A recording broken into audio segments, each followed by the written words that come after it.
काही ठळक घडामोडी.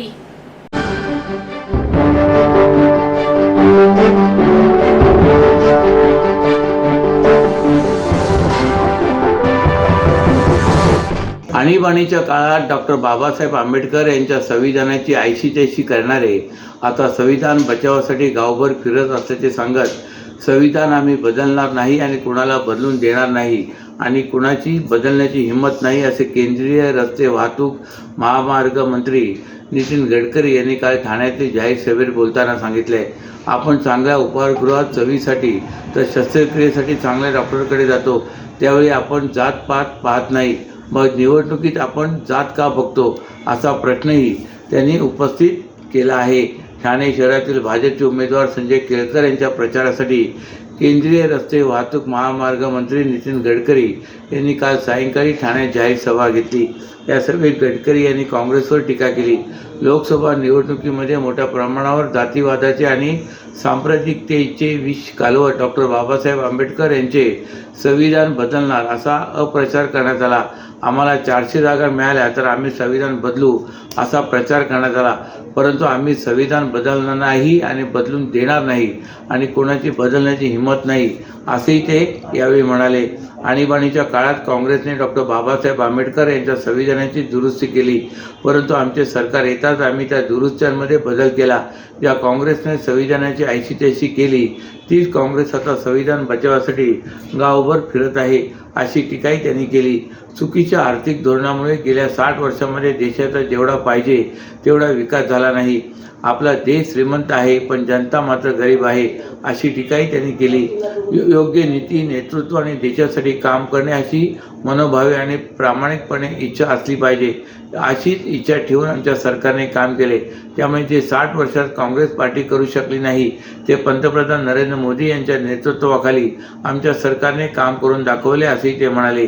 देशात प्रकल्पाच्या कामासाठी पैशाची कमी नसून इमानदार नेत्यांची फक्त गरज आहे असेही ते म्हणाले. शिवसेनेचे ठाणे आणि ठाण्याची शिवसेना अशी ओळख असलेल्या ठाण्यातील कोपरी पाचपाकडे विधानसभा मतदारसंघात मुख्यमंत्री एकनाथ शिंदे यांची लढत त्यांचे राजकीय गुरु आनंद दिघे यांचे पुतणे केदार दिघे यांच्याशी होत आहे. शिंदे आतापर्यंत 3 वेळा या मतदारसंघातून निवडून आले असले तरी यंदा मुख्यमंत्री म्हणून रिंगणात असल्याने या मतदारसंघाला विशेष महत्त्व प्राप्त झालं आहे. शिवसेनेचे दिवंगत ठाणे जिल्हा प्रमुख आनंद दिघे यांनी शिवसेना घरोघरी पोहोचवण्याचे काम केले.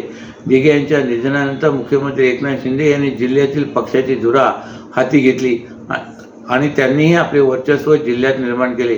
यामुळे शिवसेनेतील बंडानंतर जिल्ह्यातील अनेक पदाधिकारी लोकप्रतिनिधींनी त्यांची साथ दिली, तर माजी खासदार राजन विचारे आणि आनंद दिघे यांचे पुतणे केदार दिघे हे उद्धव ठाकरे यांच्याबरोबर राहिले.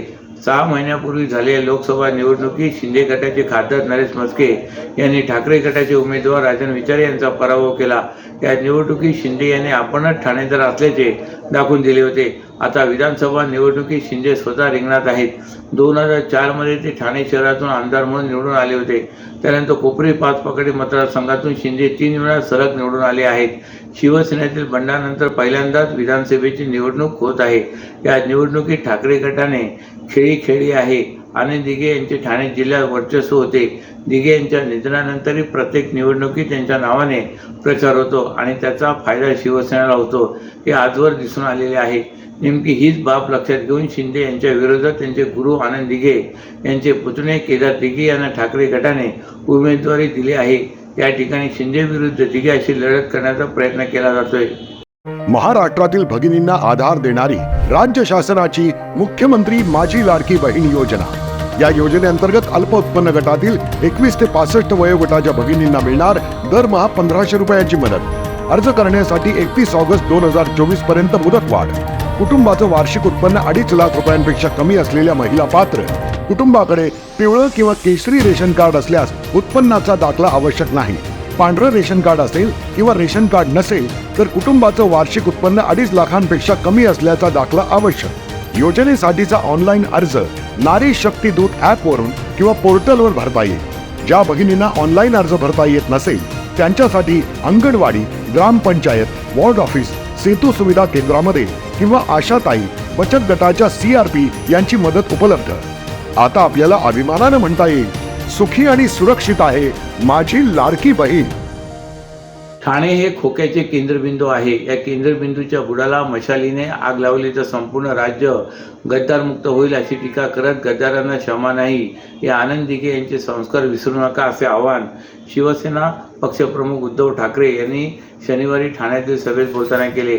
तसेच मागच्या वेळी बिनशर्त पाठिंबा देणाऱ्यांनी यंदा इनशर्ट पाठिंबा दिल्याचे सांगत मनसेची गुजसे म्हणजेच गुजरात नवनिर्माण सेना झाली आहे असा टोलाही त्यांनी राज ठाकरे यांना अप्रत्यक्षपणे लगावला आहे.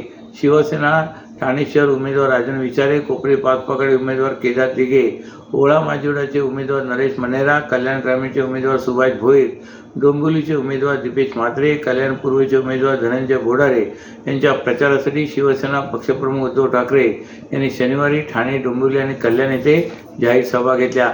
मुंबई महापालिकेत त्यांच्या कंत्राटदाराला मित्राला पाऊल ठेवू दिले नाही म्हणून त्यांनी माझे सरकार पाडले असा दावा करत केलाय. काम भारी, लुटली तिजोरी, आता पुढची तयारी अशी टीका त्यांनी शिंदेच्या शिवसेनेच्या जाहिरातबाजीवरून केले. मर्दाची अवलाद असाल तर माझे वडील बाळासाहेब ठाकरे आणि आनंद दिघे यांची छायाचित्रे वापरू नका, स्वतःच्या वडिलांची छायाचित्रे वापरून निवडून येऊन दाखवा असे आवाहन त्यांनी मुख्यमंत्री एकनाथ शिंदे यांना दिले. काही जण चोरून वारसदार झालेत, परंतु मी आणि केदार दिघे असे आम्ही दोघे रक्ताचे आणि विचारांचे वारसदार आहोत असा टोलाही त्यांनी लगावला आहे. निष्ठा, स्वाभिमान नावाचा प्रकार आत्ताच्या भाजपमध्ये राहिलेला नाही. लोकांची घरे फोडणारे, पेटवणाऱ्या भाजपच्या राजकीय गर्भात आता इतर पक्षांची बीजे आहेत. त्यामुळे आत्ताच भाजप हा संकरित भाजप झाला आहे अशी खरमरी टीकाही त्यांनी केली.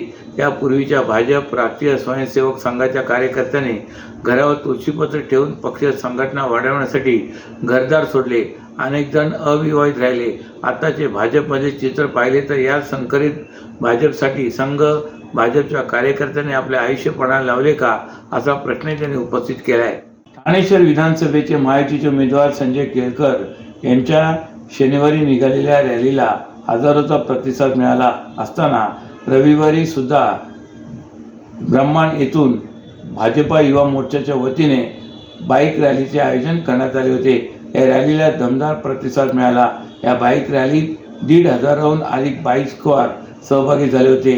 यात आमदार संजय केळकर यांनी देखील बाईकवर बसून आपला प्रचार केला.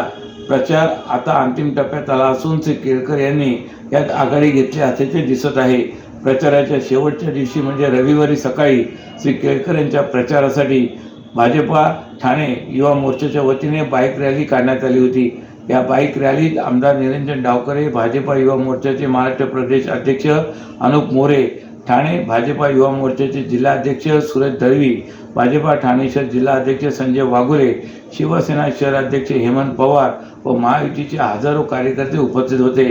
ठाणे महानगरपालिका मैदान ब्रह्मांडपासून डावी बाजूने हिरानंदिनीकडे, हिरानंदिनी सर्कलपासून डावी बाजू ऋतू टावर, कविता पाटील यांच्या बंगल्यापासून आझादनगरपासून ढोकाळीकडे, हायलँडवरून कापूरबोडीकडे, माजिवडा ऋतू पार्क, वृंदावन बसस्टॉप, श्रीरंग सोसायटीपासून कॅसल मिलकडे, कॅसल मिल सर्कलपासून हॉलीक्रॉस स्कूल, पोर्टनाकापासून स्वर्गवासी आनंद दिघे यांच्या आनंद आश्रम, उजव्या बाजूने गडकरी रंगायतन सर्कल, दगडी शाळेपासून डाव्या बाजूने 3 पेट्रोल पंप, हरिनिवास सर्कलपासून डावी बाजू, गजानन वडापावच्या येथून उजव्या बाजूने गोखले मंगल कार्यालयापासून नौपाडा रोडवरून महात्मा ज्योतिबा फुले मार्गापासून सरळ घंटाळी देवी मंदिर येथे समाप्त झाली.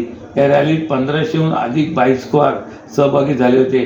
ज्या भागातून ही रॅली जात होती त्या ठिकाणी श्री केळकर यांच्या या रॅलीला दमदार प्रतिसाद मिळत होता. ठाणे शहर जिल्हा युवा मोर्चाचे अध्यक्ष सुरेश दळवी यांच्या नेतृत्वाखाली ही महारॅली आयोजित केली होती. युवा मोर्चाचे सर्व कार्यकर्ते आणि पदाधिकाऱ्यांनी या महारॅलीकरिता परिश्रम घेतले. ठाणे शहर उमेदवार जे आहेत संजय केळकर यांच्या प्रचारार्थ रॅली आयोजित करण्यात आलेली आहे. कशा प्रकारचं नियोजन आहे? नियोजन आहे. शक्ती प्रदर्शन कशा पद्धतीने होणार आहे? हे शक्ती प्रदर्शन आम्ही तर आज 148 आपले उमेदवार आमदार केळकर साहेब यांच्या विजयाची रॅली म्हणून युवा शक्ती रॅली याला आम्ही नाव दिलं गेलेलं आहे. आणि आज तुम्हाला बाकीच्या विरोधकांना यांना दिसण्यात येईल की खरोखर आज ठाण्यातील सर्व युवक आमदार केळकर साहेब यांच्या विजयासाठी एकत्र येऊन त्यांच्या लढा हा पूर्ण करण्यासाठी समोर येणार आहेत. म्हणजे एक प्रकारे तुम्ही शक्ती प्रदर्शन दाखवणार आहात. हा आमदार केळकर साहेबांच्या प्रेमापोटी युवकांचं असलेलं साहेबांच्या असलेलं आत्तापर्यंत 10 वर्षात जे साहेबांनी युवकांसाठी जे जे केलेलं आहे त्यासाठी ही सगळा तुम्हाला जो मागचा वादळ दिसतोय ना युवकांचा, हा तोच आहे. हा साहेबांच्या प्रेमापोटी आलेला वादळ आहे. साधारण किती युवा मोर्चाचे कार्यकर्ते आणि बाईक याच्यामध्ये सहभागी होणार आहेत? बघा, आता मी माझ्या पत्रकार बांधवांना सांगायचं असं वाटतं की याचा काउंट होणार नाही, पण वादळ जरी ठाण्यात 100% युवकांचं वाजणार आहे. उद्या संध्याकाळी 5 वाजता प्रचार संपतोय. एकंदरीत काय गणित वाटतंय? प्रचार संपतोय म्हणूनच आजचा शेवटचा दिवसाला सर्व युवकांनी, ठाण्यातील युवा मोर्चा आणि युवकांचा हा युवा मोर्चा म्हणून अध्यक्ष म्हणून मी बोलतोय की मला युवकांचा सतताने गेल्या 10 दिवसापासून बोलणं होतं की सुरेश भाऊ आपल्याला काही नाही काही साहेबांसाठी करायचं आहे. तर काय करायचं, तर आपण साहेबांसाठी रॅली काढू आणि आम्ही आमच्या सहखुशीने मनाने रॅली काढणार आणि ते आज तुम्हाला ठाणेकरांना आपल्या सर्वांना दिसणार आहे. आणि ठाणेकर हे साहेबांच्या पाठीशी खंबीरपणे येत्या 20 तारखेला मतदानासाठी उतरतील.